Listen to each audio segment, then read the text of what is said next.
Mírenlo bien, dijo Clara Vial mientras levantaba la copa de champán frente a más de 300 personas. Ese hombre que está allí, con el mismo traje viejo de siempre, es mi esposo. El murmullo del salón se apagó de golpe. Las lámparas de cristal del Gran Hotel Imperial colgaban sobre las mesas redondas como racimos de hielo encendido. En las paredes, pantallas gigantes proyectaban el logotipo de la Fundación Manos de Luz. Los camareros se quedaron inmóviles con bandejas de canapés entre las manos. Los fotógrafos, que hasta hacía unos segundos buscaban sonrisas, giraron sus cámaras hacia la mujer del vestido rojo. Clara sonreía. No era una sonrisa nerviosa ni improvisada. Era una sonrisa fría, ensayada, perfecta.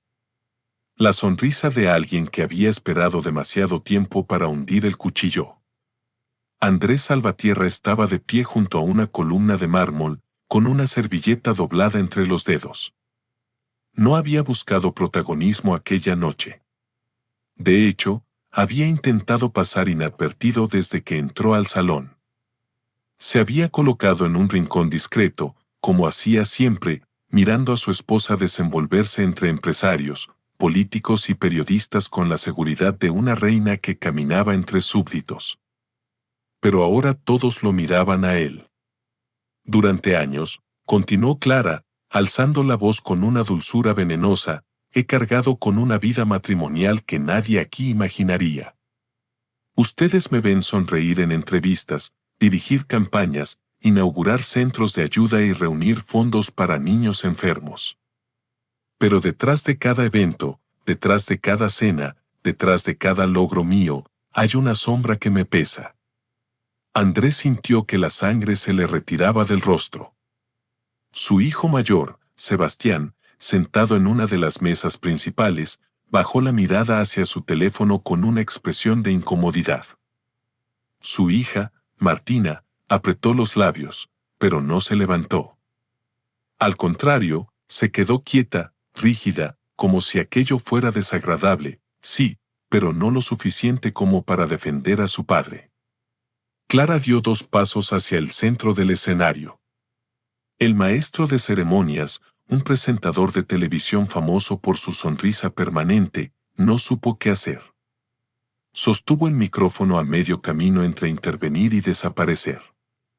Mi esposo, dijo Clara, señalándolo con la copa, nunca fue un hombre ambicioso. Nunca fue un hombre capaz de sostener algo grande. Siempre necesitó que alguien lo guiara, que alguien decidiera por él. Y esta noche, cuando todos estamos aquí para celebrar la generosidad, el compromiso y la grandeza, yo creo que también es justo hablar de las cargas que una mujer debe arrastrar para llegar hasta donde llegó. Alguien soltó una risa incómoda. Otra persona carraspeó. Andrés no se movió. Tenía 62 años, el cabello gris cuidadosamente peinado hacia atrás, las manos marcadas por una vida de trabajo silencioso y unos ojos serenos que, en ese momento, parecían contener una tormenta que nadie veía. El traje azul oscuro que Clara acababa de ridiculizar no era viejo. Era sencillo. Lo había mandado ajustar hacía una semana porque quería estar presentable en la gala más importante de su esposa. La gala que ella llevaba meses preparando. La gala donde, según los rumores, se anunciaría la donación más grande en la historia de la fundación. Clara, murmuró Andrés. Su voz apenas salió. No por debilidad, sino porque dentro de él algo se estaba partiendo lentamente, con un sonido que solo él podía escuchar. Ella lo oyó de todos modos. Giró la cabeza hacia él y arqueó una ceja. No, Andrés. Esta vez no vas a esconderte detrás de tu silencio. Esta vez vas a escucharme delante de todos. Porque yo también he escuchado durante años tus silencios, tus excusas, tu falta de carácter, tu comodidad. El salón entero respiraba con dificultad. En la primera fila, la presidenta honoraria de la fundación, doña Mercedes Aguirre, una mujer de 80 años con mirada de acero y collar de perlas, observaba la escena sin parpadear. A su lado estaba Esteban Luján, abogado de la fundación y asesor de varias familias poderosas de la ciudad. Esteban no miraba a Clara. Miraba a Andrés. Y en sus ojos había algo extraño, no sorpresa, sino preocupación. Como si supiera algo. Clara bajó un escalón del escenario. ¿Saben qué me dijo esta mañana?, preguntó ella al público, fingiendo una risa amarga. Me dijo que estaba orgulloso de mí. Orgulloso. Como si su orgullo valiera algo. Como si un hombre que no ha construido nada propio en los últimos 20 años tuviera derecho a sentirse parte de mi éxito. Un silencio más profundo cayó sobre el salón. Andrés sintió que los dedos se le cerraban alrededor de la servilleta. No con rabia. Con dolor. Con esa clase de dolor antiguo que no nace de una sola herida, sino de muchas pequeñas humillaciones acumuladas durante años. Clara se acercó un poco más. Pero esta noche quiero ser honesta, dijo. Quiero decir delante de todos que, después de este evento, voy a pedir el divorcio. Un suspiro colectivo recorrió las mesas. Sebastián cerró los ojos. Martina llevó una mano a la boca, no por sorpresa, sino por vergüenza de estar siendo vista. Andrés no bajó la mirada. Clara esperaba lágrimas. Esperaba que él se encogiera, que tartamudeara, que saliera del salón como un perro golpeado. Había imaginado ese instante durante semanas. En su mente, Andrés siempre se derrumbaba. Pero Andrés no se derrumbó. Solo respiró hondo. Y esa respiración, lenta y profunda, molestó a Clara más que cualquier grito. ¿No vas a decir nada?, preguntó ella, ahora con menos control en la voz. ¿Ni siquiera ahora? Andrés la miró. La miró como se mira una casa que uno construyó con amor y que acaba de descubrir llena de grietas. La miró sin odio, sin súplica, sin rencor visible. Solo con una tristeza tan digna que algunos invitados desviaron la vista por vergüenza. Entonces, antes de que él pudiera responder, las luces del salón bajaron. En las pantallas apareció una frase en letras doradas.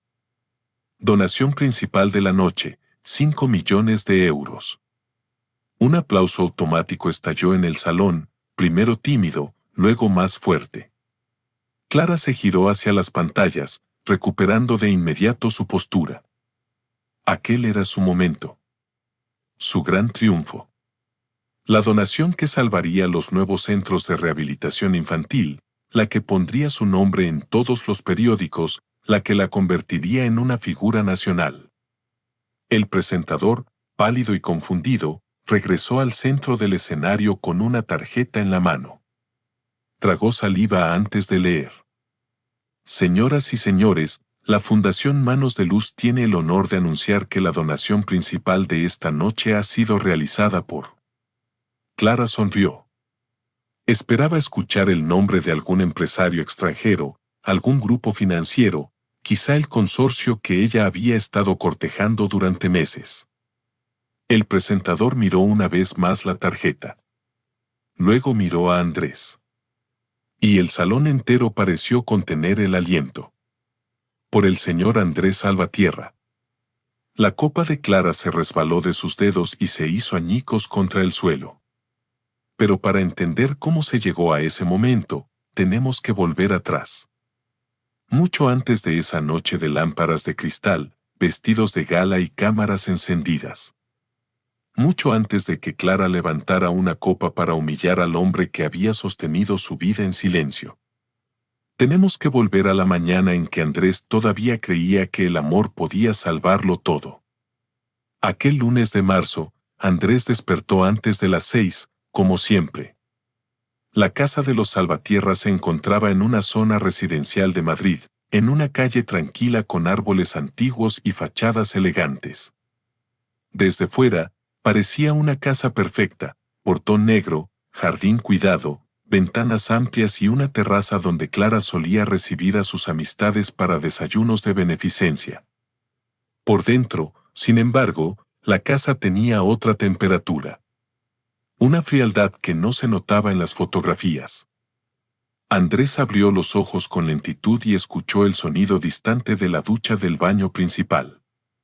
Clara ya estaba despierta. Seguramente se preparaba para una entrevista en radio o para una reunión con patrocinadores. Él se quedó unos segundos mirando el techo, intentando recordar si aquella mañana había algo especial. No era su cumpleaños. No era aniversario. No había visita de sus hijos. Solo era otro día. Otro día para levantarse sin hacer ruido. Se incorporó con cuidado para no arrugar demasiado las sábanas. Clara odiaba encontrar la cama desordenada. Decía que la forma en que una persona dejaba la cama revelaba su incapacidad de gobernar su propia vida. Andrés nunca había entendido del todo esa frase, pero había aprendido a evitar discusiones. Se vistió con pantalón cómodo y una camisa gris. Luego bajó a la cocina. El reloj marcaba las 6:18. Puso agua a calentar, molió café fresco y abrió la nevera. Clara tomaba café sin azúcar, con leche de almendra tibia, 2 tostadas de pan integral y medio aguacate con semillas. Antes, años atrás, él preparaba desayunos abundantes, tortilla, fruta, pan caliente, zumo recién exprimido. Clara solía reír entonces y decir que había engordado de felicidad desde que se casó con él. Ahora no reía. Ahora revisaba cada plato como si fuera un informe mal redactado. Andrés colocó la taza sobre la mesa pequeña junto al ventanal. Luego sacó una bandeja para llevarle el desayuno al despacho. Sabía que Clara no bajaría. Cuando estaba concentrada, prefería que todo llegara hasta ella.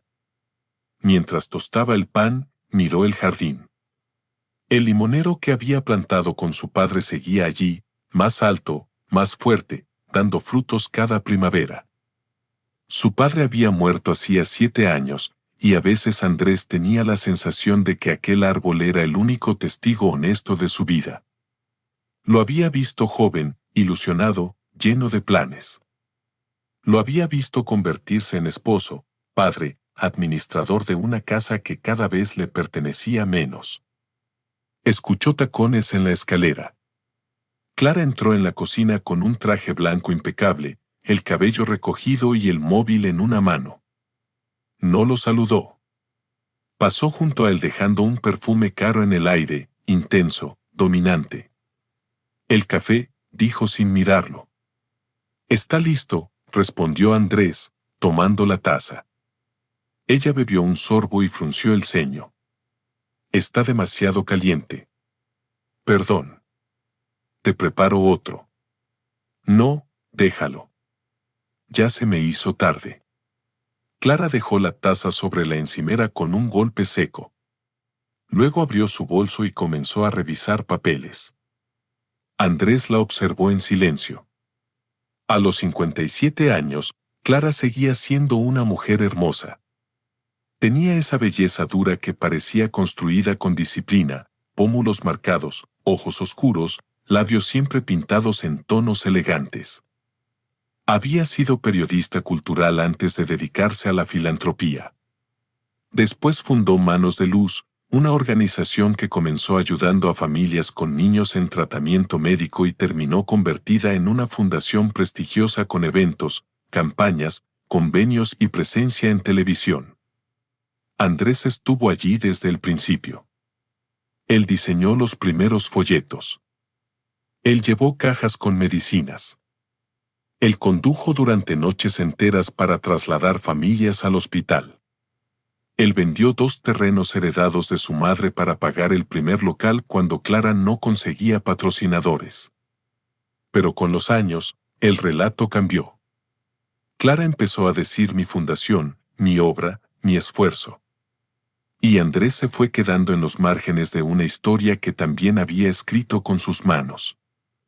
Esta noche viene Patricia a cenar, dijo Clara de pronto. Y quizá venga también Ramiro. Andrés levantó la mirada. ¿Ramiro Fuentes?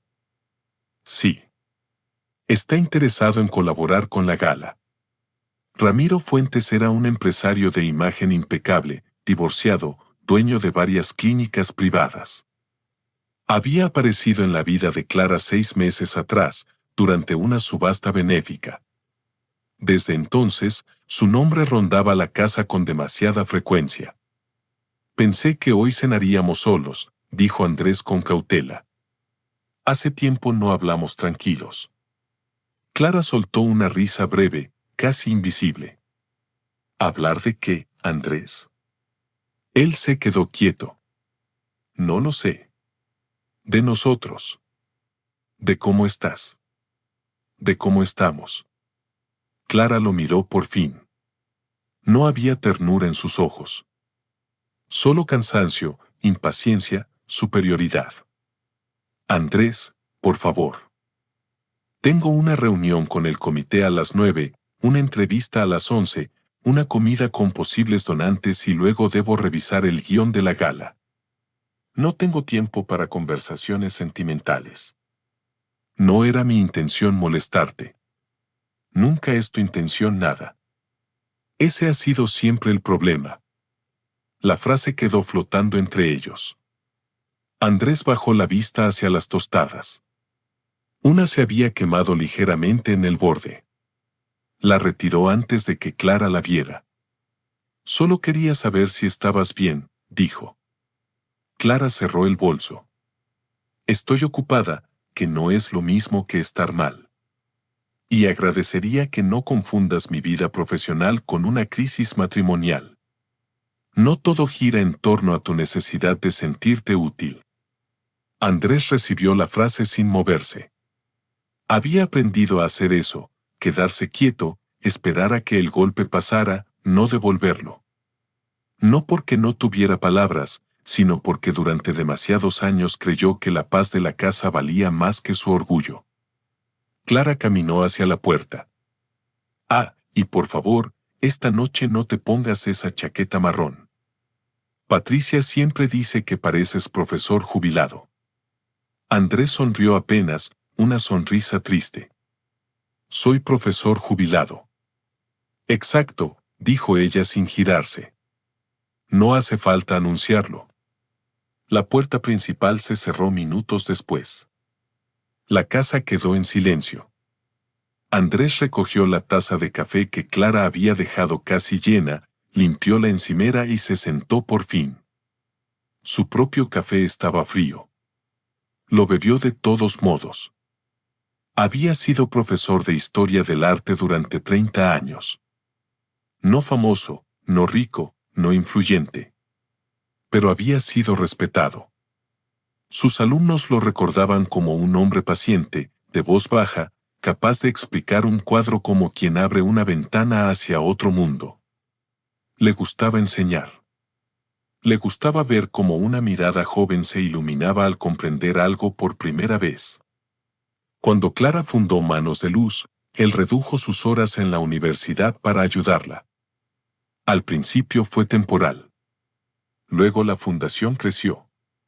Luego nacieron los hijos. Luego aparecieron las reuniones, los viajes, las cenas, los problemas. Y un día, sin darse cuenta, Andrés había dejado de tener una vida propia. No lo lamentó al principio. Amar, pensaba, también era ceder espacio. Amar era acompañar. Amar era cargar una parte del peso del otro. Lo que no sabía entonces era que hay personas que confunden la entrega con permiso para despreciar. A media mañana, Andrés subió al cuarto de invitados que usaba como despacho. En la pared aún conservaba estanterías llenas de libros, Goya, Velázquez, Sorolla, Rembrandt, Caravaggio. Sobre el escritorio tenía una caja de madera cerrada con llave. La abrió despacio. Dentro había documentos, cartas antiguas, una libreta de tapas negras y varios sobres bancarios. No eran secretos de traición. Eran restos de una vida que nunca había querido exhibir. Años atrás, después de vender los terrenos de su madre para apoyar la fundación, Andrés había reservado una pequeña parte del dinero y la había invertido siguiendo el consejo de un viejo amigo de la universidad, Julián Rivas, experto en patrimonio artístico. Compró participaciones modestas en restauraciones, fondos culturales y, más tarde, en una empresa tecnológica dedicada a digitalizar archivos históricos. Durante años, aquello no significó casi nada. Un ingreso discreto, algunos dividendos pequeños, papeles que Clara jamás preguntó. Pero con el tiempo, una de esas inversiones creció. Mucho. Andrés no lo anunció. No porque quisiera engañar a Clara, sino porque cada vez que intentaba hablar de dinero, ella lo apartaba con un gesto. «Déjame a mí las cosas importantes», le decía. Y él la dejaba. Hasta que un día comprendió que Clara no quería que él participara en las cosas importantes porque, para ella, él había dejado de ser importante. Miró uno de los sobres. En la esquina superior aparecía el membrete de un banco suizo. Lo volvió a guardar. No estaba preparado para abrir esa puerta. Todavía no. El timbre sonó al mediodía. Andrés bajó las escaleras y encontró a su hija Martina en la entrada. Tenía 27 años, llevaba gafas de sol grandes y un abrigo beige que parecía más caro que necesario. Había heredado la belleza de Clara y una versión más joven de su impaciencia. «Papá», dijo, entrando sin abrazarlo. ¿Está mamá? No. Tiene reuniones todo el día. Martina suspiró. Qué raro. Nunca está cuando la necesito. Andrés cerró la puerta. ¿Quieres tomar algo? No tengo tiempo. Solo vine a buscar unos documentos de la gala. Mamá dijo que estaban en su despacho. ¿Puedo ayudarte a buscarlos? Martina lo miró como si la oferta le resultara tierna y absurda al mismo tiempo. No creo que sepas cuáles son. Andrés sintió el pequeño golpe. Sonrió de todos modos. Quizá no, pero puedo intentarlo. Subieron juntos al despacho de Clara. La habitación era amplia, luminosa, ordenada con una precisión casi militar. En las paredes había fotografías de Clara con ministros, médicos, empresarios y familias agradecidas. Andrés aparecía en solo una de ellas, al fondo, medio cubierto por una bandera de la fundación. Martina abrió cajones con prisa. «Mamá está imposible con la gala», dijo. «Quiere que todo salga perfecto. Dice que esta donación puede cambiarlo todo. Eso parece. Ramiro cree que si se anuncia bien, la fundación puede expandirse a Portugal el próximo año». Andrés se quedó quieto al escuchar el nombre. ¿Ramiro está asesorando la expansión? Sí. Bueno, no oficialmente. Pero mamá confía mucho en él. Demasiado, pensó Andrés. Martina encontró una carpeta azul y la metió en su bolso. Por cierto, papá, el viernes hay una cena con los patrocinadores jóvenes. Mamá dice que no hace falta que vayas. Andrés fingió revisar unos papeles sobre la mesa. ¿No hace falta? Ya sabes cómo son esas cenas. Mucha conversación de estrategia, imagen, alianzas. Te aburrirías. Entiendo. Martina se acomodó las gafas sobre la cabeza. No lo tomes personal. Es que a veces tú, no sé, te ves incómodo en esos ambientes. Andrés la miró con ternura cansada. Recordó a la niña que corría hacia él con las rodillas raspadas, exigiendo que él curara sus heridas porque papá sopla mejor. Recordó las noches en que le leía cuentos hasta que se dormía con la mano aferrada a su camisa. Recordó cómo lloró el primer día de escuela y cómo él pasó 2 horas sentado en la acera, esperando por si necesitaba verlo. Ahora esa misma niña lo miraba como si fuera un mueble antiguo que ya no combinaba con la decoración. Quizá tengas razón, dijo él. Martina notó algo en su voz, algo que por un instante la hizo sentirse incómoda. Pero lo apartó rápido. No te pongas así, papá. Nadie dijo nada malo. No. Claro que no. Bajaron en silencio. Antes de irse, Martina se detuvo en la puerta. Sebastián va a pasar mañana. Necesita hablar contigo de una cosa. ¿Está bien? Sí, sí. Cosas de dinero, creo. Ya sabes cómo es. Andrés asintió. Martina le dio un beso rápido en la mejilla, de esos besos que no buscan piel sino cumplir una costumbre. Luego salió. La casa volvió a quedar quieta. Por la tarde, Andrés fue al mercado. Le gustaba caminar. Le gustaba saludar a los vecinos, escoger fruta, hablar con el pescadero, escuchar conversaciones ajenas sin intervenir. En la calle, lejos de la casa, todavía se sentía una persona completa. Al pasar frente a una pequeña librería, vio en el escaparate un libro de arte infantil. En la portada aparecía un niño mirando las meninas. Sonrió. Lo compró sin pensarlo. Era para Lucas, el hijo de una de las familias que la fundación había ayudado años atrás. Lucas tenía leucemia y pasaba largas temporadas en el hospital. Andrés lo visitaba a veces sin decírselo a Clara. Le llevaba libros, lápices, reproducciones de cuadros. El niño decía que cuando saliera del hospital quería pintar cosas que hicieran llorar bonito. Esa frase se le había quedado dentro. Al regresar a casa, encontró un coche negro estacionado frente al portón. Ramiro Fuentes estaba en la entrada. Alto, elegante, con el cabello plateado perfectamente recortado y un reloj que brillaba con discreción calculada. Vestía como alguien que no necesitaba demostrar dinero porque ya esperaba que todos lo notaran. Andrés, dijo Ramiro con una sonrisa amplia. Qué gusto verlo. No se tuteaban. Nunca lo habían hecho. Ramiro. Clara aún no ha llegado. Lo sé. Me pidió que revisara unas cosas aquí. Material de la gala. Andrés abrió la puerta. Pase. Ramiro entró mirando la casa con una familiaridad que incomodó a Andrés. No observaba como invitado. Observaba como alguien que se sentía con derecho a evaluar. Clara me ha hablado mucho de esta casa, dijo. Tiene carácter. Aunque quizás un poco clásica. La compramos hace 25 años. Se nota. No lo dijo como elogio. Andrés lo condujo al salón.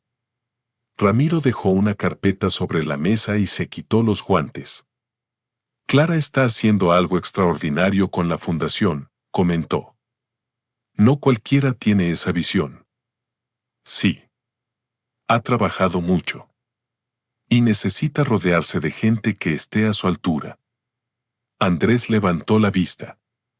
La frase había sido pronunciada con suavidad, casi con cortesía. Pero llevaba veneno.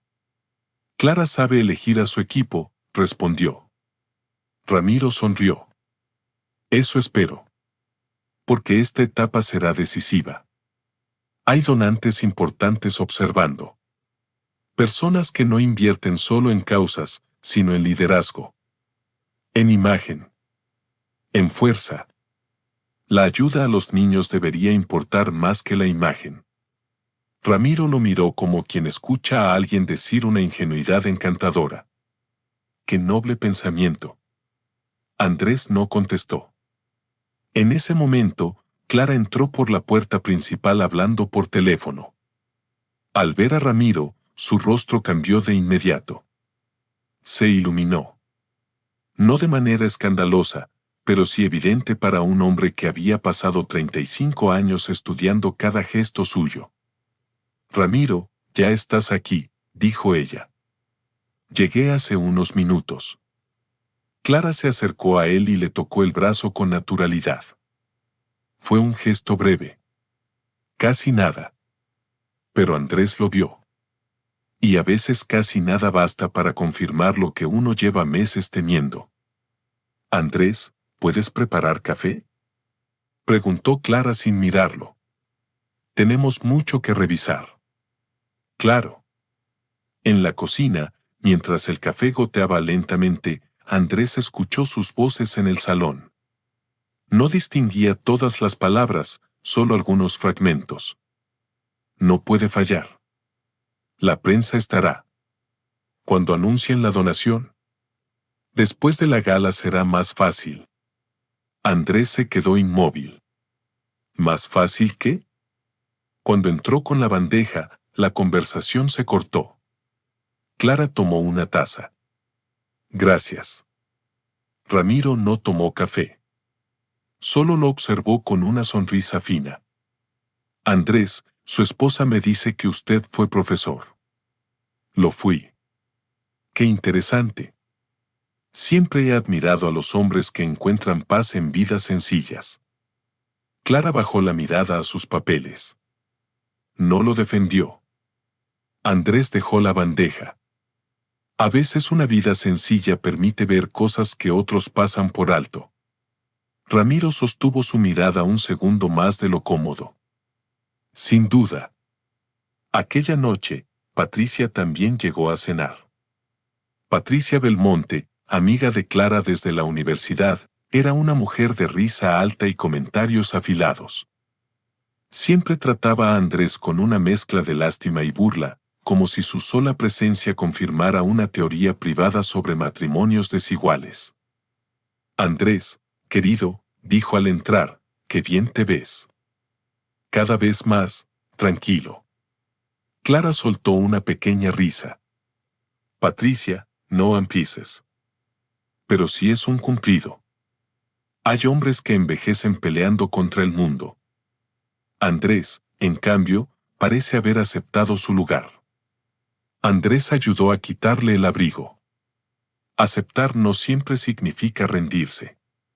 Patricia lo miró sorprendida, luego rió. Mira, Clara, hoy viene filosófico. Durante la cena hablaron de donantes, de vestidos, de la ubicación de las mesas, de políticos que convenía sentar lejos de ciertos empresarios. Andrés sirvió vino, retiró platos, trajo pan caliente. Nadie le pidió sentarse al principio. Solo cuando él se colocó en su silla, Clara lo miró como si hubiera cometido una torpeza. Andrés, amor. ¿Puedes traer las velas pequeñas del aparador? Las buenas, no las otras. Él se levantó. Cuando regresó, escuchó a Patricia decir: de verdad, Clara, no sé cómo haces. Yo no tendría paciencia. Uno se acostumbra, respondió Clara. Ramiro guardó silencio. Andrés colocó las velas sobre la mesa. Sus manos no temblaron. ¿Paciencia para qué? Preguntó con calma. Los tres lo miraron. Clara sonrió con tensión. Hablábamos de la presión de organizar la gala. Ah, dijo Andrés. Pensé que hablaban de mí. Patricia soltó una carcajada forzada. Ay, Andrés, no seas sensible. No lo soy. Se sentó. Durante unos segundos, nadie habló. Luego Clara retomó la conversación con un tono más alto de lo necesario, como si quisiera cubrir el pequeño momento incómodo. Pero Andrés ya había entendido algo. No era solo que Clara hubiera dejado de amarlo. Era que había empezado a necesitar despreciarlo para sentirse más grande. Esa noche, cuando los invitados se fueron y la casa quedó en penumbra, Andrés subió al dormitorio. Clara estaba frente al espejo, quitándose los pendientes. Estuviste raro en la cena, dijo ella. ¿Raro? Contestó. Andrés se desabrochó lentamente los puños de la camisa. Hice una pregunta. Una pregunta incómoda. No me gusta que me pongas en evidencia delante de mis invitados. Él la miró a través del reflejo del espejo. ¿Tus invitados? Clara dejó los pendientes sobre la cómoda. No empieces. Solo intento entender. Eso es precisamente lo agotador, Andrés. Siempre intentando entender, siempre mirando con esa cara de mártir silencioso. ¿No te cansas? Él respiró hondo.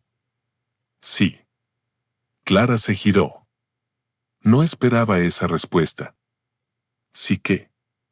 Sí me canso. Hubo un silencio. Por primera vez en mucho tiempo, Clara pareció no saber qué decir de inmediato. Andrés se sentó al borde de la cama. Me canso de medir cada palabra. De entrar en una habitación y sentir que estorbo. De escuchar cómo hablan de mí como si yo no estuviera.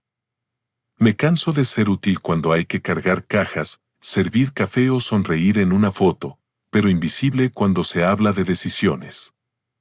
Clara lo miró con una mezcla de sorpresa y fastidio. ¿Vas a hacer una escena ahora? No. Ya no tengo energía para escenas. Entonces no dramatices. Andrés sonrió apenas. Eso es curioso viniendo de ti. Clara entrecerró los ojos. Ten cuidado. No gritó. No hacía falta. Clara tenía una forma de decir ciertas frases que sonaban como puertas cerrándose. Andrés se puso de pie. Voy a dormir en el cuarto de invitados. Perfecto, respondió ella de inmediato. Así descansamos los dos. Él tomó una almohada y salió. Mientras caminaba por el pasillo oscuro, sintió algo extraño. No alivio. No todavía. Pero sí una pequeña distancia interna. Como si una parte de él hubiera dado un paso atrás para mirar su vida desde fuera. Y lo que vio le dolió.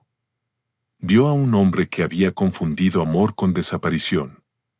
Vio a una esposa que había convertido la gratitud en desprecio. Vio a dos hijos que habían aprendido, por comodidad, a mirar hacia otro lado. Y vio una gala acercándose como una tormenta envuelta en luces doradas. A la mañana siguiente, Sebastián apareció a las 10. Entró con prisa, hablando por el móvil.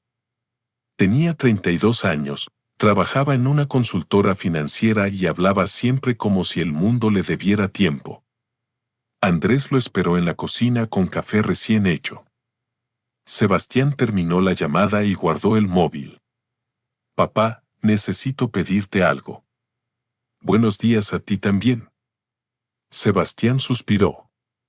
Perdón. Buenos días. Estoy hasta arriba de trabajo. Andrés le sirvió café. Martina dijo que querías hablar de dinero. Su hijo se removió en la silla. Sí. Es una tontería. Tengo una oportunidad de inversión, pero necesito liquidez rápida. Mamá me dijo que quizá tú conservabas algo de la herencia del abuelo. Andrés lo miró con calma. ¿Tu madre te dijo eso? Bueno. Me dijo que tal vez tenías unos ahorros sin mover. No mucho. Pero algo. Andrés sintió una punzada. Clara no sabía con exactitud cuánto tenía, pero empezaba a sospechar. ¿Cuánto necesitas?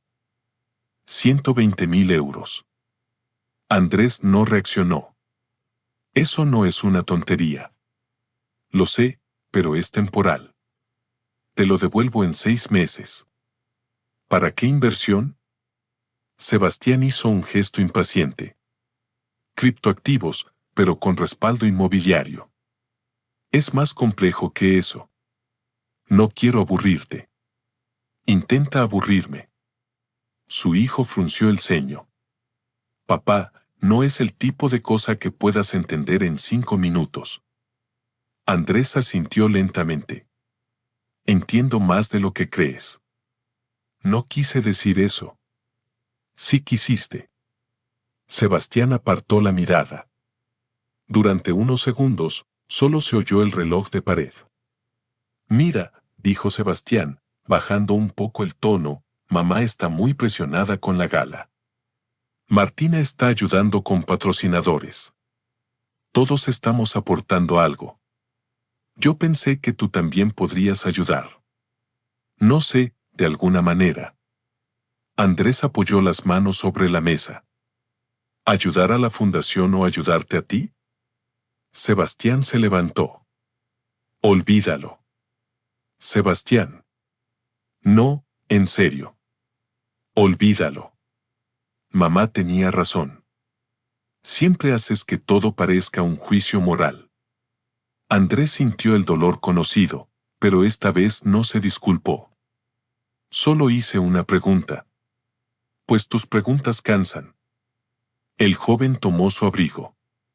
Antes de salir, se detuvo. A veces pienso que mamá habría llegado mucho más lejos si no hubiera tenido que arrastrar con esta casa, contigo, con todo este drama silencioso. Andrés cerró los ojos un instante. Cuando los abrió, su voz salió baja, pero firme. Tu madre llegó lejos porque muchas veces alguien sostuvo lo que ella no podía sostener. Sebastián lo miró con una expresión dura. Eso te gusta creer. Y se fue. Andrés quedó solo en la cocina. No lloró. Hubo años en los que habría llorado. Habría buscado una excusa para su hijo, habría pensado que estaba estresado, que no quiso decirlo, que en el fondo lo amaba. Pero aquella mañana sintió algo distinto. Una tristeza más seca. Más adulta. El amor por los hijos no desaparece, pensó. Pero a veces deja de justificarlo todo. Esa tarde fue al Hospital Infantil San Gabriel. No avisó a Clara. Nunca lo hacía. La sala de oncología pediátrica estaba pintada con murales de animales y estrellas. En una esquina, una voluntaria leía cuentos. En otra, una madre dormía sentada junto a la cama de su hija. Andrés caminó despacio, saludando a enfermeras que lo conocían desde hacía años. Lucas estaba en la habitación 214. Tenía 9 años, la piel pálida, un gorro azul cubriéndole la cabeza y una sonrisa que parecía demasiado grande para un cuerpo tan cansado. «Don Andrés», exclamó al verlo. Andrés levantó el libro. «Te traje algo». Lucas lo tomó como si fuera un tesoro. «¿Tiene cuadros?» «Muchos. Y uno de ellos tiene un perro escondido». «¿Un perro?» «Un perro muy famoso». El niño rió. Su madre, Elena, se levantó de la silla. «No tenía que venir hoy. Sé que están con lo de la gala. Precisamente por eso vine». Elena lo miró con gratitud. «La fundación nos llamó. Dicen que quizá después de la gala puedan cubrir el nuevo tratamiento». Andrés se sentó junto a Lucas. «Lo van a cubrir». Elena tragó saliva. «¿Cómo está tan seguro?» Andrés abrió el libro y buscó una página. «Porque hay cosas que deben hacerse aunque nadie aplauda». Lucas, ajeno a la gravedad de aquellas palabras, señaló la imagen. «Ese señor pintado parece triste». Andrés miró el cuadro. «A veces los tristes también hacen cosas hermosas». El niño pensó un momento. «Entonces usted debe hacer cosas muy hermosas». Andrés se quedó sin aire. Elena bajó la mirada, emocionada. Andrés acarició suavemente la mano del niño. «Quizá todavía esté a tiempo». Cuando salió del hospital, el cielo empezaba a oscurecer. Caminó hasta un banco cercano y se sentó. Durante un largo rato observó a las personas entrar y salir. Médicos, familiares, voluntarios, niños con mascarillas, padres que sostenían bolsas, esperanzas y miedos. Sacó el móvil. Buscó un contacto que no llamaba desde hacía meses. Esteban Luján. El abogado contestó al tercer tono. Andrés. Esteban, necesito verte. Hubo una pausa. Imaginé que este día llegaría. Andrés cerró los ojos. Entonces sabes de qué quiero hablar. Sé más de lo que me gustaría. ¿Es sobre Clara? Andrés miró las luces del hospital. Es sobre la fundación. Sobre la gala. Y sobre una donación que quiero hacer con condiciones. Esteban guardó silencio un segundo. ¿De qué cantidad estamos hablando? Andrés respiró hondo. Por primera vez en años, pronunció una cifra que no había dicho en voz alta delante de nadie de su familia. 5 millones de euros. Al otro lado de la línea, Esteban no respondió de inmediato. Cuando habló, su voz había cambiado. Entonces tenemos que reunirnos esta noche. Andrés miró hacia la ventana iluminada de la habitación de Lucas. Sí, dijo. Esta noche. Y mientras guardaba el teléfono en el bolsillo, comprendió que algo había empezado a moverse. No en Clara. No en sus hijos. No en el mundo exterior. Dentro de él. Una puerta que llevaba años cerrada acababa de abrirse apenas unos centímetros. Y por primera vez en mucho tiempo, Andrés no tuvo miedo de mirar lo que había detrás. La oficina de Esteban Luján quedaba en un edificio antiguo de la calle Almagro, con techos altos, suelos de madera oscura y ventanas que daban a una avenida silenciosa a esa hora de la noche. Andrés llegó poco después de las 9, con el abrigo cerrado hasta el cuello y una carpeta de cuero bajo el brazo. Esteban lo esperaba en la sala de reuniones. Era un hombre de 68 años, delgado, sobrio, con el cabello blanco y una mirada que parecía leer más de lo que las personas decían. Había sido abogado de la Fundación Manos de Luz desde sus primeros años, pero antes de eso había sido amigo de Andrés. Amigo de verdad. De esos que no se visitan todos los días, pero que aparecen cuando la vida comienza a derrumbarse. Andrés, dijo Esteban, levantándose. Siéntate. Andrés dejó la carpeta sobre la mesa. No quiero quitarte mucho tiempo.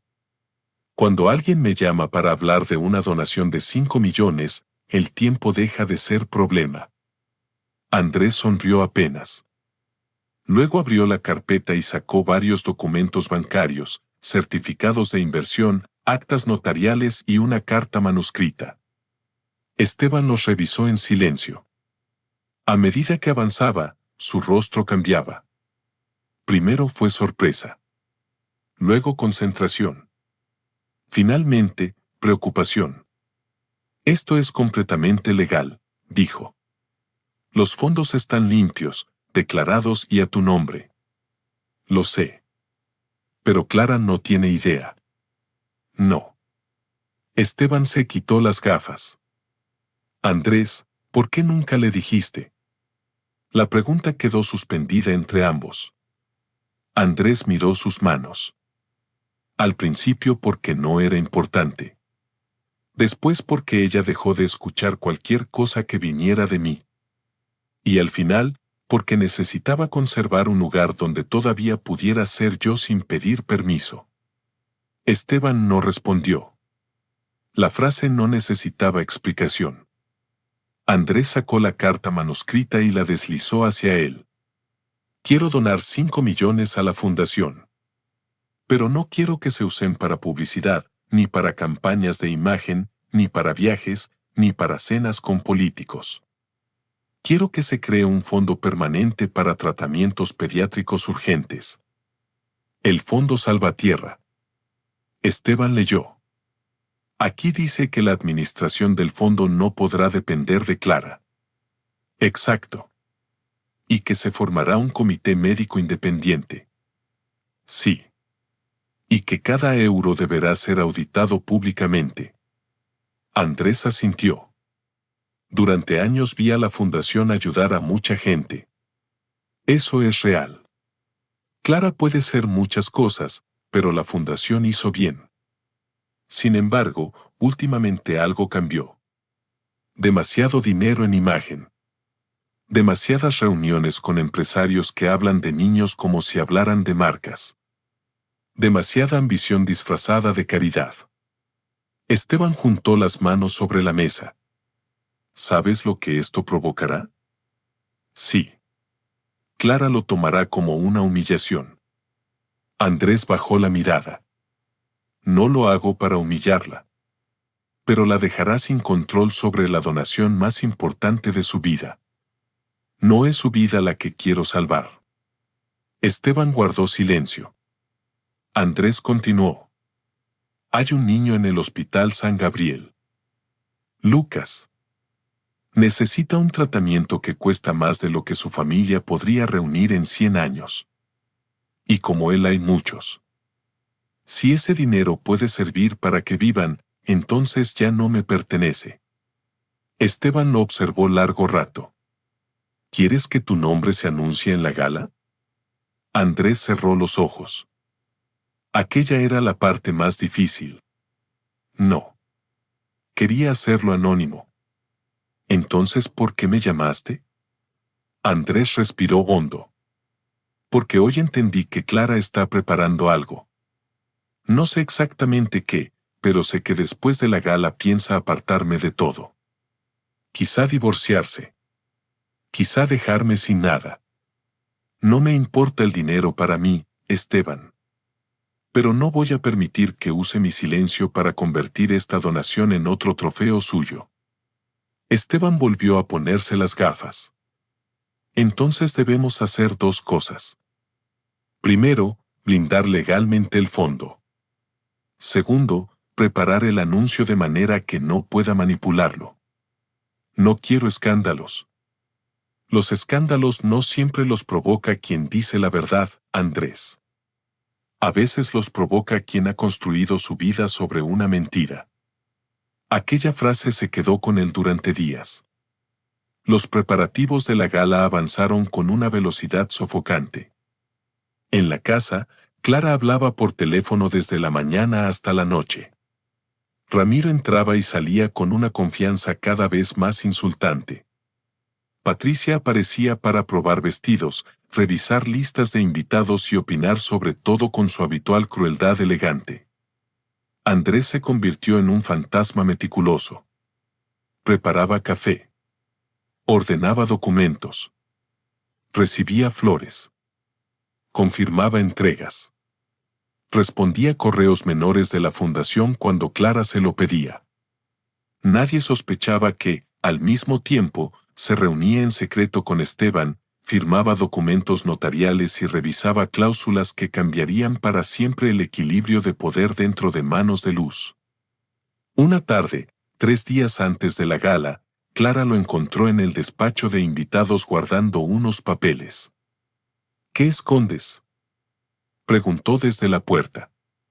Andrés cerró la carpeta despacio. Nada que deba preocuparte. Ella soltó una risa seca. Últimamente estás raro. Más callado que de costumbre. Y eso ya es decir mucho. Estoy cansado. Todos estamos cansados, Andrés. La diferencia es que algunos hacemos cosas importantes mientras otros se cansan de mirar. Él la miró. Ya no le dolió igual. La frase entró, sí, pero no encontró el mismo lugar blando donde antes se clavaba. Algo dentro de Andrés se había endurecido, no con amargura, sino con claridad. Clara, dijo, ¿eres feliz?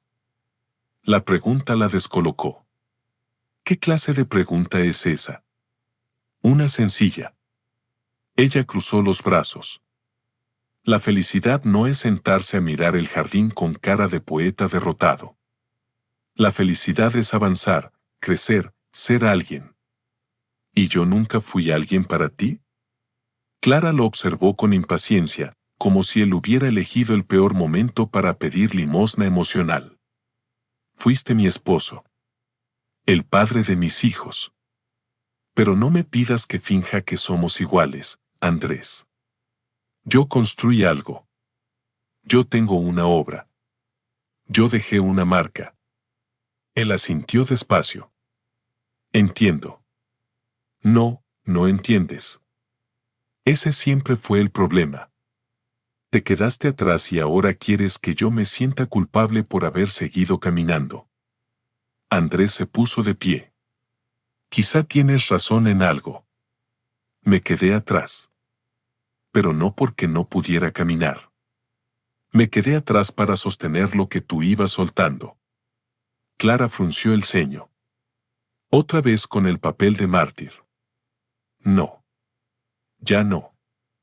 Aquellas 3 palabras fueron dichas sin elevar la voz. Sin embargo, Clara sintió un leve estremecimiento. Había algo nuevo en él, algo que no controlaba. Y Clara odiaba todo lo que no podía controlar. Después de la gala hablaremos seriamente, dijo ella. Hay decisiones que tomar. Lo sé. Y espero que por una vez no hagas esto difícil. Andrés sostuvo su mirada. No, Clara. Esta vez no lo haré difícil. Ella interpretó aquello como rendición. Fue su primer gran error. La noche de la gala llegó envuelta en lluvia fina. El gran hotel imperial brillaba como un palacio sobre el asfalto mojado. Coches negros se detenían frente a la alfombra roja. Mujeres con vestidos largos cruzaban bajo paraguas sostenidos por asistentes. Hombres con smokines saludaban a cámaras y periodistas. Todo olía a perfume caro, flores blancas y poder. Clara descendió del coche con un vestido rojo oscuro que parecía diseñado para que nadie pudiera ignorarla. Ramiro llegó poco después, impecable, sonriente, dispuesto a ocupar el lugar que no le correspondía. Andrés llegó junto a Clara, pero ella apenas lo esperó. Avanzó hacia los fotógrafos como si estuviera sola. Clara, una foto con su esposo, pidió un periodista. Ella tensó la mandíbula, pero sonrió. Andrés se colocó a su lado. Más juntos, por favor. Clara apoyó una mano en su brazo con una delicadeza falsa. Para las cámaras, parecían una pareja elegante. Para Andrés, aquel contacto fue más frío que la lluvia. No arruines esta noche, susurró ella sin mover la sonrisa. No pensaba hacerlo. Solo mantente discreto. Andrés miró hacia el hotel. Eso he hecho durante años. Clara no respondió. No le gustó el tono, pero las cámaras seguían disparando. Dentro, el salón principal estaba decorado con rosas blancas, velas altas y cortinas doradas. En cada mesa había tarjetas con nombres de empresarios, médicos, artistas, políticos y donantes. La mesa principal tenía 12 lugares. Clara se sentó al centro. A su derecha, Ramiro. A su izquierda, doña Mercedes. Andrés quedó 2 asientos más allá, entre una periodista cultural y un antiguo médico jubilado que lo reconoció de inmediato. Profesor Salvatierra, dijo el médico con una sonrisa. Usted dio una conferencia maravillosa sobre Goya hace años. Todavía la recuerdo. Andrés se sorprendió. Qué amable. Pensé que nadie recordaba esas cosas. Las buenas sí. Aquella frase sencilla le dio una calidez inesperada. Durante la cena, Clara brilló. Saludó, agradeció, prometió, rió. Ramiro la acompañó como un consorte no declarado. Patricia iba de mesa en mesa comentando lo perfecta que estaba la noche. Sebastián y Martina llegaron tarde, vestidos con elegancia, y saludaron a su padre con besos rápidos, casi administrativos. Papá, por favor, no te pongas sentimental hoy, murmuró Martina cuando él le dijo que estaba hermosa. Solo dije que estabas hermosa. Sí, pero tú ya sabes cómo te pones. Andrés no contestó. Sebastián miró alrededor. Impresionante lo que mamá logró, ¿no? Andrés observó las mesas llenas. Sí. Impresionante.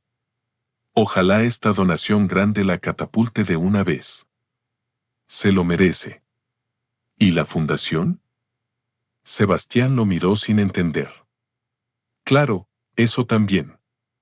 Andrés bajó la vista hacia su copa de agua. Había respuestas que dolían precisamente porque eran sinceras. Después del segundo plato, comenzaron los discursos. El presentador habló de compromiso. Una actriz famosa habló de esperanza. Un médico habló de estadísticas. Clara subió al escenario entre aplausos y pronunció un discurso impecable sobre la infancia, el dolor y la responsabilidad social. Andrés la escuchó con una mezcla de admiración y tristeza. Clara sabía hablar del sufrimiento ajeno con una belleza extraordinaria. El problema era que ya no sabía reconocer el sufrimiento de las personas que tenía al lado. Esta fundación, dijo Clara, nació de una convicción profunda: nadie debería enfrentar solo la enfermedad de un hijo. Nadie debería sentirse invisible en medio del dolor. Andrés cerró los ojos. Invisible. La palabra le atravesó el pecho. Al terminar el discurso, el salón se puso de pie. Clara recibió los aplausos con los ojos brillantes. Por un instante, Andrés vio a la mujer que había amado. No a la mujer cruel ni a la mujer ambiciosa, sino a aquella joven que una vez lloró al conocer a una madre que no podía pagar la medicina de su hija. Esa Clara había existido.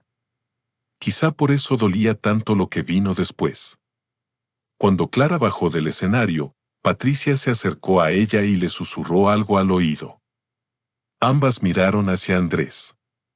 Ramiro también miró. Los tres compartieron una sonrisa breve. Andrés sintió que el aire cambiaba. El presentador anunció una pausa antes de revelar la donación principal. La música suave llenó el salón.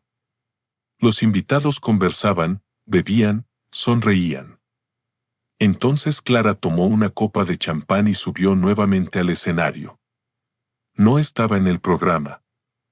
Esteban, desde un lateral del salón, se enderezó de inmediato.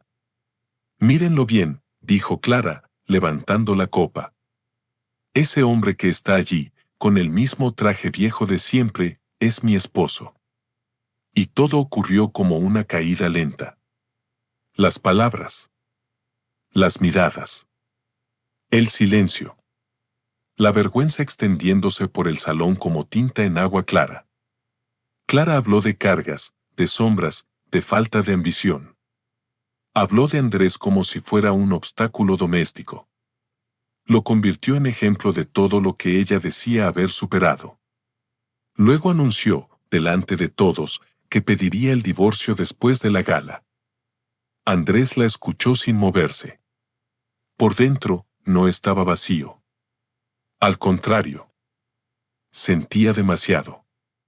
Cada año, cada gesto, cada renuncia, cada noche esperando que Clara regresara, cada café rechazado, cada burla de sus hijos, cada silencio elegido para preservar una paz que nunca existió. Pero junto al dolor había otra cosa. Una calma extraña. Como si la humillación pública hubiera quemado el último hilo que lo mantenía unido a la esperanza de ser amado por quien ya había decidido despreciarlo. Entonces llegó el anuncio. Las luces bajaron. Las pantallas mostraron la cifra. 5 millones de euros. El presentador miró la tarjeta. La donación principal de esta noche ha sido realizada por el señor Andrés Salvatierra. La copa de Clara cayó al suelo. El sonido del cristal rompiéndose fue pequeño, pero en aquel silencio pareció un trueno. Durante unos segundos, nadie aplaudió. Nadie habló. Nadie respiró con normalidad. Todas las miradas viajaron de Clara a Andrés, de Andrés a las pantallas, de las pantallas otra vez a Clara. El rostro de Clara perdió color. Eso, susurró. Eso es imposible. El presentador, tembloroso, buscó a Esteban con la mirada. Esteban subió al escenario sin prisa. Tomó otro micrófono. Señoras y señores, por petición del donante, debo aclarar algunos puntos fundamentales. Clara giró hacia él. Esteban, ¿qué significa esto? El abogado la miró con serenidad. Significa que el señor Andrés Salvatierra ha creado un fondo permanente dentro de la Fundación Manos de Luz por un valor inicial de 5 millones de euros. Un murmullo estalló en el salón. Martina se puso de pie lentamente. Sebastián dejó el móvil sobre la mesa. Ramiro entrecerró los ojos. Esteban continuó. El fondo estará destinado exclusivamente a tratamientos médicos pediátricos urgentes, con prioridad para familias sin recursos. Será administrado por un comité médico independiente y auditado públicamente cada 6 meses. Ninguna parte de esta donación podrá utilizarse para imagen institucional, eventos, viajes, campañas personales ni gastos de representación. Clara abrió la boca, pero no encontró palabras. Esteban miró hacia Andrés. El donante solicitó inicialmente permanecer anónimo. Sin embargo, debido a cambios recientes en el programa del evento y para proteger la naturaleza legal de la donación, su nombre debía hacerse público esta noche. La frase fue elegante. Pero todos entendieron. Clara había intentado humillar al hombre que acababa de salvar la gala. Andrés seguía de pie junto a la columna. No sonreía. No disfrutaba. No levantaba la barbilla con arrogancia. Solo estaba allí, sereno, triste, entero. Doña Mercedes Aguirre se levantó primero. Aplaudió. Un aplauso lento, firme, solitario. Luego se levantó el médico jubilado. Después la periodista cultural. Después una mesa entera. Y otra. Y otra. En menos de medio minuto, el salón completo estaba de pie aplaudiendo a Andrés Salvatierra. Clara permanecía inmóvil sobre el escenario, rodeada de aplausos que no eran para ella. Por primera vez en muchos años, no controlaba la escena. Ramiro se acercó al borde del escenario, furioso, pero tratando de conservar la compostura. Clara, baja, le susurró. No empeores esto. Ella no lo escuchaba. Sus ojos estaban fijos en Andrés. ¿De dónde sacaste ese dinero?, preguntó, olvidando que tenía el micrófono cerca. La pregunta se oyó en todo el salón. Andrés caminó lentamente hacia el escenario. La gente se apartó para dejarlo pasar. Cada paso parecía más pesado que el anterior, no por miedo, sino por el peso de todo lo que estaba dejando atrás. Subió los escalones. Esteban le ofreció el micrófono. Andrés lo tomó. El aplauso se fue apagando. Clara lo miraba con una mezcla de rabia, desconcierto y algo parecido al miedo. Andrés no la miró solo a ella. Miró a los invitados, a los médicos, a las familias presentes, a sus hijos, a los voluntarios. Luego habló. No pensaba decir nada esta noche. Su voz era baja, pero el salón estaba tan silencioso que cada palabra llegó hasta el fondo. Durante muchos años creí que la mejor forma de amar era no estorbar. Pensé que apoyar a alguien significaba hacerse pequeño para que esa persona pudiera brillar. Me equivoqué. Clara apretó los labios. Andrés continuó. La Fundación Manos de Luz nació de algo verdadero. Yo lo vi. Vi a mi esposa llorar por niños que no conocía. Vi a voluntarios trabajar sin dormir. Vi a médicos pelear contra la burocracia. Vi a madres vender lo poco que tenían para comprar medicinas. Por eso esta donación no es para alimentar egos. Es para ellos. Miró hacia una mesa donde estaban Elena y Lucas, invitados por la fundación. El niño lo saludó con la mano, tímido, sin entender del todo la magnitud del momento. Andrés tragó saliva. Ese fondo lleva mi apellido, sí, pero no por vanidad. Lo lleva en memoria de mi madre, que me enseñó que la dignidad no se grita, se practica. Y lo lleva para que ningún niño tenga que esperar a que los adultos terminen de pelear por prestigio antes de recibir ayuda. Un aplauso breve, emocionado, brotó en una esquina, pero Andrés levantó suavemente una mano. Quería terminar. Hace unos minutos fui descrito públicamente como una carga. Como una sombra. Tal vez durante años acepté ese lugar. Tal vez permití que otros confundieran mi silencio con inutilidad. Pero esta noche quiero decir algo, no por mí, sino por cualquiera que alguna vez haya sido humillado por amar demasiado en silencio. Miró por fin a Clara. La bondad no es debilidad. La paciencia no es falta de carácter. Y una persona tranquila no está vacía solo porque no necesita aplastar a nadie para sentirse importante. Clara bajó la mirada por primera vez. Andrés le devolvió el micrófono a Esteban. Pero entonces Sebastián se levantó. Papá. Su voz sonó extraña. Rota. Andrés lo miró desde el escenario. Sebastián intentó decir algo más, pero no pudo. Tenía los ojos brillosos, y aquella vulnerabilidad repentina lo hizo parecer por un momento el niño que corría hacia Andrés después de caerse de la bicicleta. Martina también lloraba, aunque lo hacía en silencio, con una mano cubriéndole la boca. Parecía avergonzada, pero no solo por la escena. Por su propia participación en años de desprecio cómodo. Clara, en cambio, recuperó parte de su rabia. Esto es una manipulación, dijo, ya sin micrófono, pero lo bastante fuerte para que las primeras filas la escucharan. Me escondiste dinero. Me mentiste durante años. Andrés la miró con cansancio. No, Clara. Tú dejaste de preguntar quién era yo. Eras mi esposo. Lo fui. La frase fue suave. Definitiva.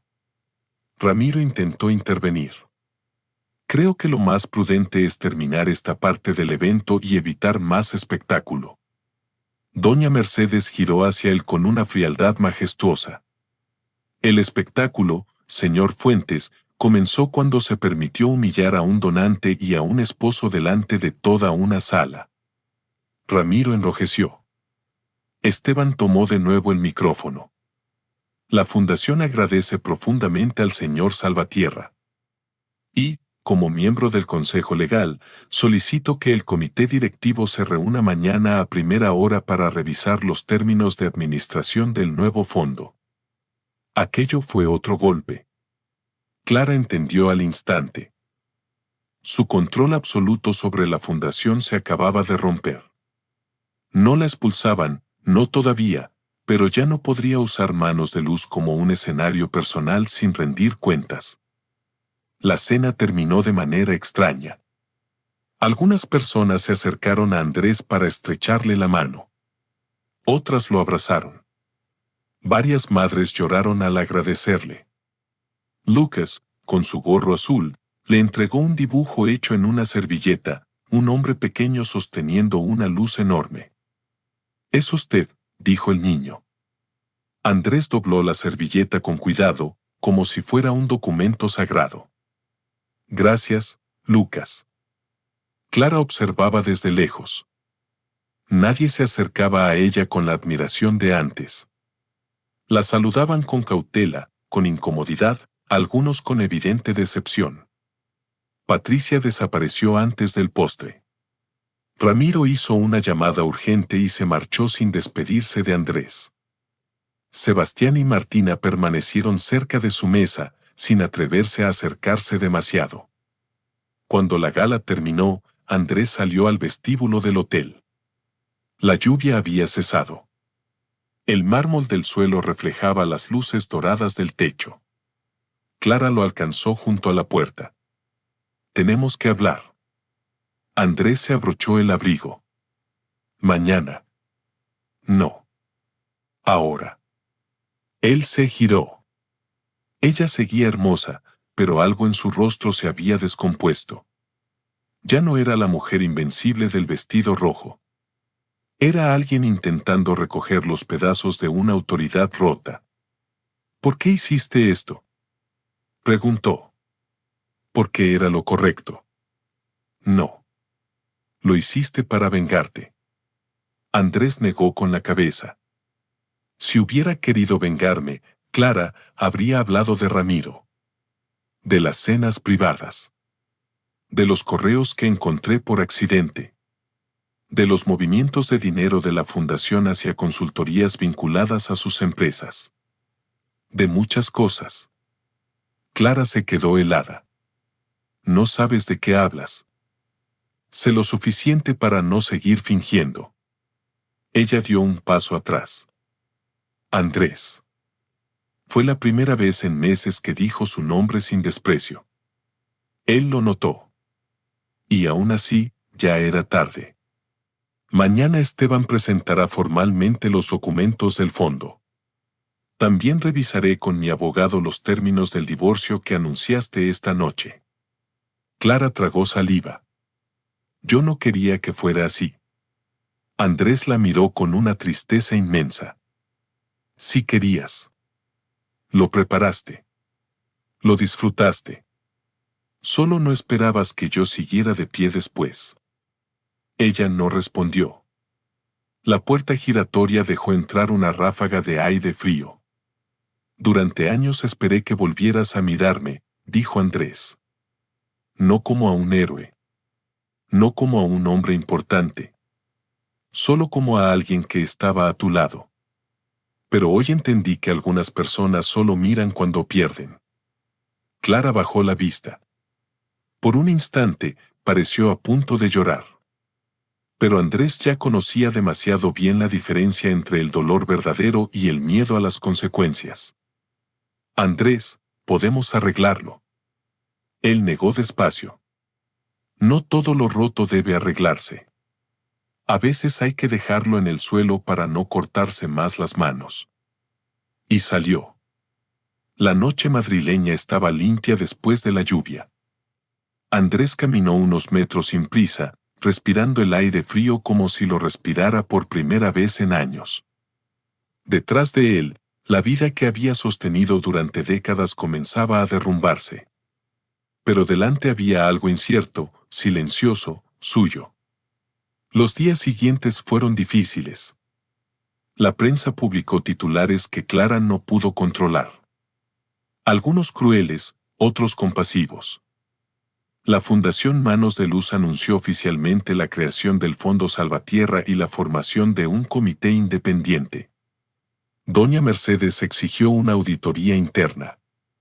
Esteban presentó documentos que obligaron a revisar contratos recientes con empresas vinculadas a Ramiro. Ramiro, al sentirse expuesto, se alejó de Clara con la misma elegancia cobarde con la que había entrado en su vida. Clara intentó resistir. Primero habló de malentendidos. Luego de ataques personales. Después de ingratitud. Pero cada explicación sonaba más débil que la anterior. El video de su humillación pública se había difundido demasiado. No mostraba a una mujer herida. Mostraba a una mujer poderosa intentando destruir a un hombre tranquilo delante de todos. Y la gente, por una vez, vio la diferencia. Sebastián visitó a Andrés una semana después.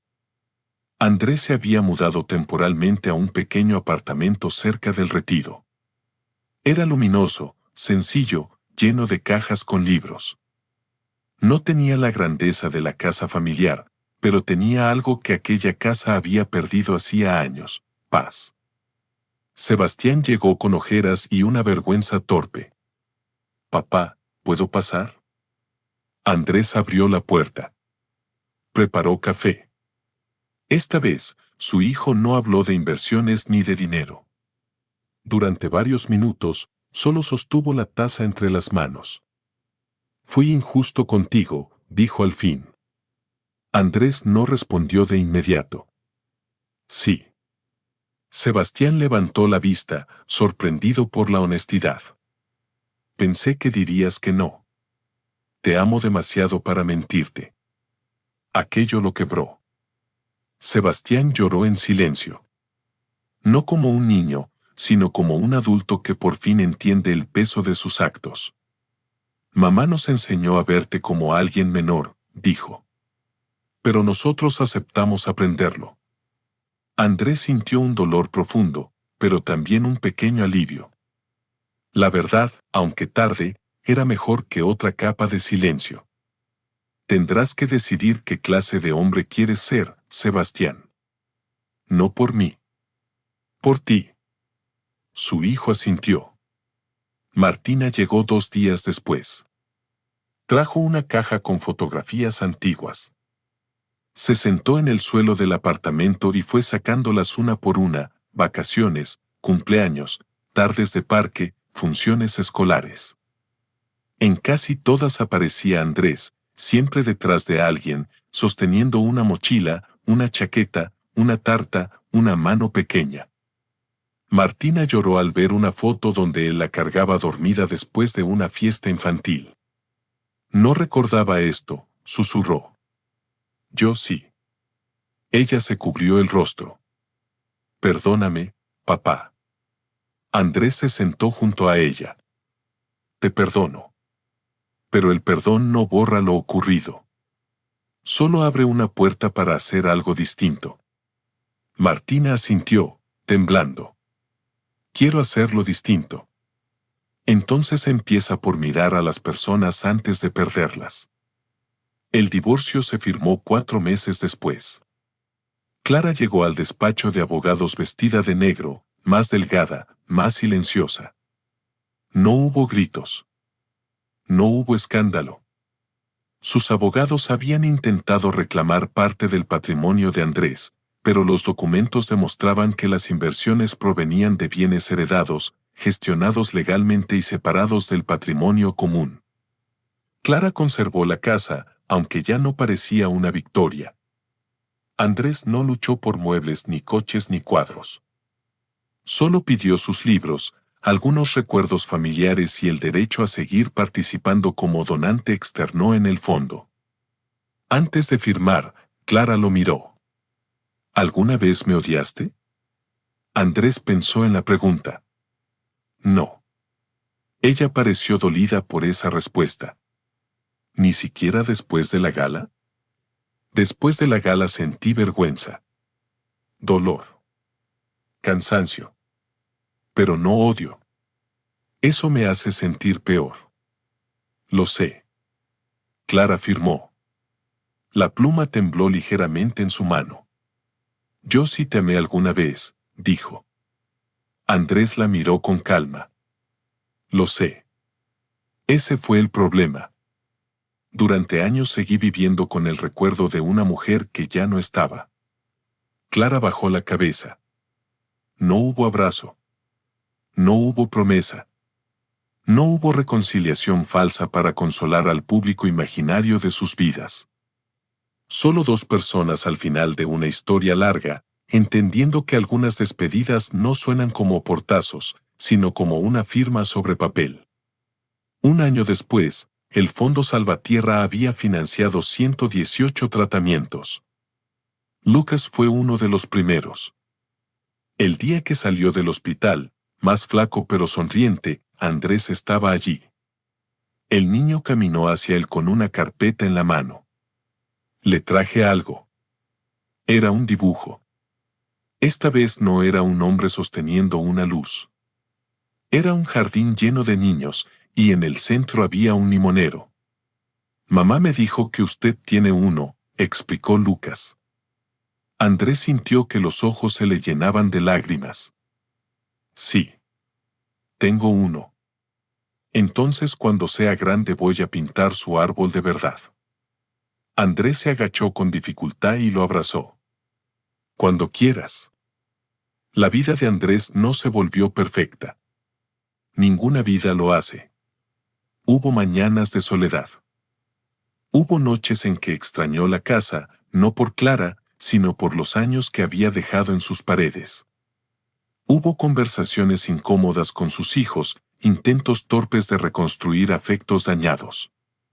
Hubo momentos en que la tristeza regresó sin avisar. Pero también hubo otras cosas. Volvió a dar conferencias. Primero en una pequeña biblioteca. Luego en centros culturales. Después en universidades que lo recordaban.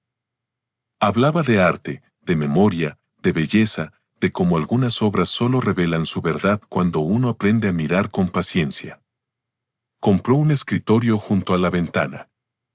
Adoptó un perro viejo de un refugio y lo llamó Goya. Visitaba el hospital cada jueves. Y cada mañana, preparaba café para sí mismo, a la temperatura exacta que le gustaba. Una tarde de primavera, Andrés regresó a la antigua casa para recoger los últimos libros que quedaban en el trastero. Clara abrió la puerta. La casa estaba impecable, pero silenciosa. Demasiado grande para una sola persona. En el jardín, el limonero seguía allí, lleno de frutos amarillos. Está hermoso, dijo Clara, siguiendo su mirada. Siempre fue fuerte. Caminaron hasta el árbol. Durante unos minutos no hablaron. Nunca supe cuidarlo, dijo ella. Andrés tocó una rama. No necesitaba mucho. Solo luz, agua y no arrancarle las raíces. Clara entendió que no hablaba solo del árbol. Andrés. Él la miró. Espero que encuentres paz, Clara. Ella sonrió con tristeza. ¿De verdad? Sí. Yo no sé si la merezco. Andrés tomó un limón del árbol y lo sostuvo en la mano. La paz no siempre llega porque uno la merece. A veces llega cuando uno deja de destruir lo que tiene alrededor. Clara lloró en silencio. Esta vez Andrés no la consoló. No por crueldad, sino porque había aprendido que consolar no debía significar volver a cargar con el dolor de quien nunca quiso cuidar el suyo. Se despidió con un gesto amable y salió de la casa. Al cerrar el portón, no sintió triunfo. Sintió libertad. Meses después, durante un acto sencillo en el Hospital San Gabriel, colocaron una placa en la nueva unidad pediátrica financiada por el fondo. La placa decía: Fondo Salvatierra. Para que ninguna vida dependa del orgullo de quienes tienen poder, sino de la humanidad de quienes aún saben mirar. Andrés leyó la frase rodeado de médicos, familias, voluntarios y niños. Sebastián y Martina estaban a su lado. No perfectos, no redimidos mágicamente, pero presentes. Y a veces estar presente de verdad es el primer acto de amor después de mucho tiempo de ausencia. Martina tomó la mano de su padre. Estoy orgullosa de ti, susurró. Andrés la miró con ternura. Yo también quiero estar orgulloso de ustedes. Sebastián bajó la cabeza. Lo intentaremos. Eso basta para empezar. Al final del acto, Lucas se acercó con una pequeña caja. Dentro había una medalla de papel pintada de dorado. Es para usted, dijo. Porque salvó mi vida. Andrés se agachó lentamente. No, Lucas. Tu vida la salvaste tú peleando cada día. Yo solo abrí una puerta. El niño le colgó la medalla al cuello. Entonces es por abrir puertas. Todos rieron con emoción. Andrés también. Y por primera vez en muchos años, su risa no tuvo que pedir permiso. Esa noche, al volver a su apartamento, dejó la medalla de papel sobre el escritorio, junto al dibujo del limonero. Abrió la ventana.